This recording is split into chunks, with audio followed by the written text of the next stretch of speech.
Hello everyone, welcome to Vision Views official YouTube channel.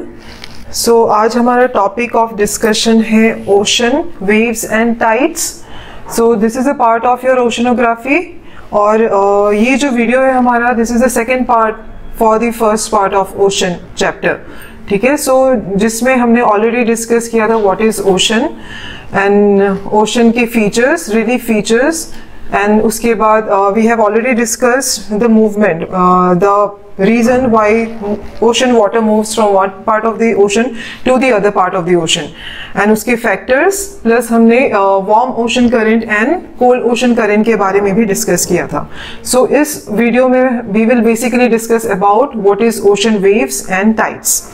Okay, so let's begin with the question itself कि what is wave or what is tide. ठीक है, so wave and tides basically if we ask, so most of the time most of the people they just interchange the term wave and tide को, but basically there is a difference, there is a minute difference which we will discuss here कि दोनों में एक जैसे कि एक wave and then tide, how they are differ from each other.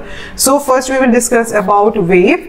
सो अगर wave के बारे में हम डिस्कस करें तो basically wave is the water movement in the ocean which goes back and forth due to some energy in a horizontal direction। ठीक है, सो हम अगर वेव के बारे में बात करते हैं and how it's different from your tide, so it's basically the horizontal movement of your ocean water. ठीक है, सो ये होराइजोंटल मूवमेंट जो ऑफ ओशन वाटर जो होता है, that is because of two reason. That is one is due to first let me draw the ocean water. For example if this is your sea level, ठीक है, then if we have to draw ocean waves, so we are supposed to draw like this। ठीक है, so this is basically our sea level।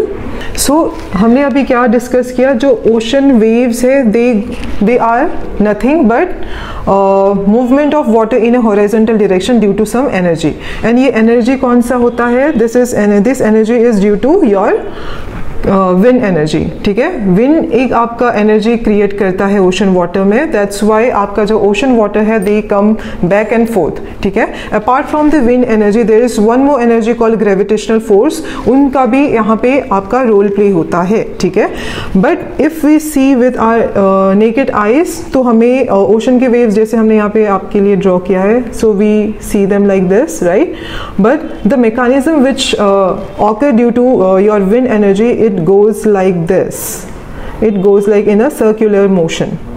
ठीक है, so which is not visible to our naked eyes, but जो wind energy आपका वहाँ पे जो force create करता है, that becomes like this। ठीक है, so the next thing is types of waves। So there are two types of waves, which is one is crest and the other one is trough। And what is crest and trough? Crest and trough is nothing but this, let me draw one more drawing here. This is the wave, right, and this is your sea level। Just remember that this is your sea level। ठीक है, and this portion, the highest portion of your wave is called crest। ठीक है, and the lowest portion of your wave is called trough।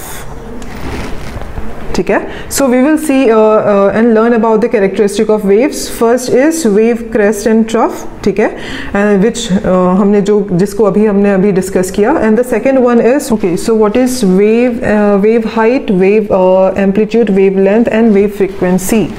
ठीक है, सो wave crest जैसे कि हमने अभी डिस्कस किया था, wave crest is the upper most part of your this wave, right, and the trough is the lower most part of your wave.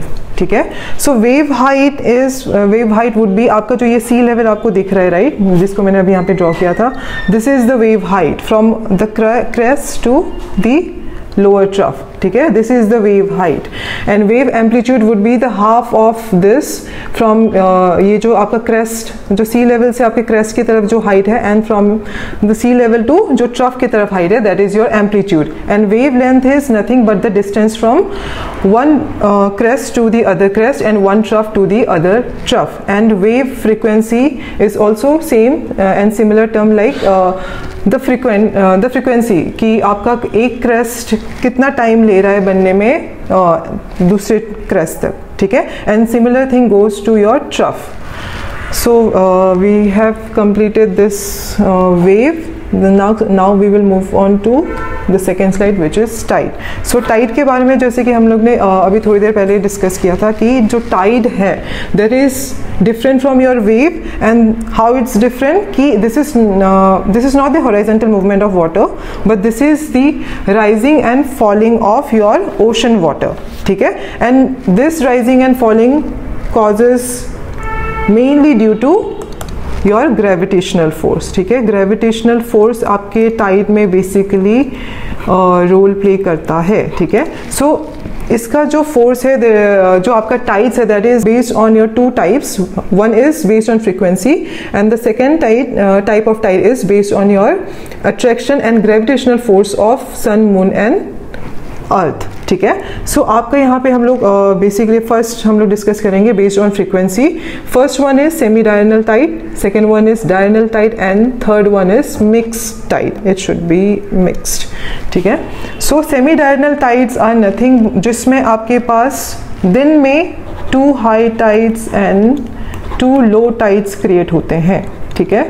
So that is your semi high diurnal tides. And diurnal tides में आपके one high and one low tide दिन में आपके produce होते हैं. And mix tide with the name itself you can guess that की जिसमें आपके पास जो आपके पास टू हाई टाइड्स एंड जो वन हाई टाइड्स आपके जो semi diurnal tide and diurnal tides में होते थे उसका मिक्सचर होगा यहाँ पे, ठीक है. So this is the types of tide based on your frequency. Next we have types of tide based on the position of sun, moon and earth, ठीक है. So first we will discuss about the neap tide. So neap tide, if we discuss about the neap tide, so let's first put the drawing. So this is the, for example, imagine this is sun, this is moon and this is earth, ठीक है. सो आप just remember one thing, आपका spring Tide उसी समय होता है जब भी आपके पास ये जो सेलेस्टियल बॉडी है अर्थ, मून एंड सन वो आपके स्ट्रेट डायरेक्शन में हो, ठीक है. सो as we know that these celestial bodies are not permanent and stationary in nature, so they tend to move from one place to another place, right? So apart from moving sun, we can change other bodies position. One is earth and the other one is moon, ठीक है. So we have two condition here for spring tide. So one is when the moon is in the middle, the sun is in and the sun and the earth is in the right angle, ठीक है. तो as we know sun has the highest gravitational force apart from all the in comparison to all the celestial body. So जब भी ये तीनों line पे आएंगे and अगर इसका पोजीशन इस तरीके से है तो नो डाउट आपका जो ये मून है एंड आपका ये जो सन है वो एक ही डायरेक्शन में है, राइट. सो अर्थ के राइट साइड में है. सो आपका इस साइड में ज़्यादा ग्रेविटेशनल फोर्स क्रिएट होगा and which is due to sun की जो रेज है this will hide this moon. So it will become your new moon period, ठीक है. So this thing is called new moon period. And the second condition where we have moon in the left hand side of the earth and the sun is in the right hand side of the earth is position को we say full moon, because as there is nothing to hide. मतलब इस ये जो चीज़ है ना, इसमें आपका जो ये मून का पोजीशन है जैसे कि फर्स्ट वाले पिक्चर में था जिसका मून के रेस को किसने हाइड कर दिया था, सन ने. सो यहाँ पे we don't have anything to hide moons का लाइट, है ना. So in this picture we will have in this condition we will have full moon. So इस कंडीशन में आपका टाइड इस तरफ से भी ग्रेविटेशनल फोर्स मिलेगा अर्थ को एंड इस तरफ से भी ग्रेविटेशनल फोर्स मिलेगा. ठीक है. सो इसमें यू विल गेट 2 टाइप्स. ठीक है. So this is how your spring tide becomes. Next is your neap tide. So let me show you one more time the picture. This is for the spring tide as I have drawn. Now we will discuss about the neap tide. ठीक है. So neap tide में what happens? आपका नीप Tide में क्या हो जाता है, जिस तरीके से आई हैव एक्सप्लेन कि आपका जब भी स्प्रिंग टाइड होगा the sun moon and earth का जो पोजीशन है that have to be in a straight line like this, right. But in neap tide the sun moon and earth का जो पोजीशन है that have to be in right angle. जैसे कि this is your earth, if this is your sun. ठीक है. So moon का पोजीशन will be somewhere near this. So this is the actual position when your neap tide creates. ठीक है. सो आपका यहाँ पे क्या होगा, इस तरफ से भी अगर ग्रेविटेशनल फोर्स होगा एंड इस तरफ से भी ग्रेविटेशनल फोर्स होगा तो दोनों काउंटर अटैक होंगे, मतलब दोनों काउंटर एक्ट करेंगे दोनों में. ठीक है. So this is when your नीप टाइड क्रिएट्स. सो आपके यहाँ पे आपके पास यहाँ पे 2 पोजिशन होते हैं. Though there is another term called perigee and apogee which is related to your moon. ठीक है.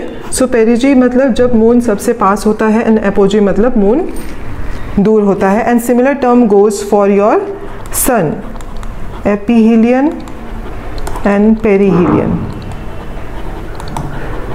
ठीक है. So aphelion is on the 4th July and perihelion is on the 3rd July. ठीक है. सो रिमेंबर पेरीहीलियन से आप पास से याद कर सकते हो द हिंदी टर्म पास. ठीक है. तो पेरीहीलियन से पास and aphelion would be the opposite of that. ठीक है. सो एपीहीलियन के टाइम आपका जो सन का पोजीशन है that is farthest from the earth and aphelion so perihelion में आपका जो सन का पोजीशन है that would be nearest to the earth, that is on the sorry this is not July, this should be January. ठीक है. Okay, so you can check the diagram for this. So this is how we will complete the chapter, this chapter, ocean chapter. So if you have any doubts and queries you can ask in the comment section.